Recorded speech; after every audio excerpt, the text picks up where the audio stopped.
పసుపు బోర్డు ఏర్పాటు వెనుక చాలా కథే ఉంది. ముఖ్యంగా సదరన్ రాష్ట్రాల్లోని పసుపు రైతులు బోర్డు ఏర్పాటుపై ఎన్నో ఏళ్లుగా పోరాటం చేశారు. కానీ ఏ ప్రభుత్వం ముందుకు రాలేదు.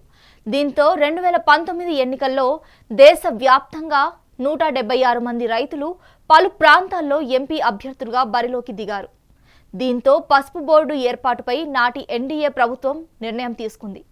తమిళనాడులోని ఈరోడ్, మహారాష్ట్రలోని సాంగ్లీలో పసుపు బోర్డు ఏర్పాటు చేసింది. అయితే ఎన్నో ఏళ్లుగా పసుపు బోర్డు కోసం పోరాటం చేస్తున్న నిజామాబాద్, కరీంనగర్, ఆదిలాబాద్ రైతుల కల మాత్రం నెరవేరలేదు. బోర్డు ఏర్పాటు చేస్తే కనీస మద్దతు ధర రైతులకు లభిస్తుంది. తెలంగాణలోని ఈ 3 జిల్లాల నుంచి ఏటా 8 లక్షల క్వింటాళ్ల పసుపు దిగుబడి అవుతుంది. దీంతో బోర్డు ఏర్పాటు చేయాలని నిర్ణయం తీసుకున్న మోడీ ప్రభుత్వం నిజామాబాద్ కేంద్రంగా పసుపు బోర్డు ప్రారంభించింది. ఇక నుంచి పసుపు రైతులకు మద్దతు ధర దక్కుతుంది. అలాగే జాతీయ సంస్థలు నేరుగా పసుపు దిగుబడులు కొంటాయి. దీంతో అంతర్జాతీయ మార్కెట్ ధర రైతుకు దక్కుతుంది.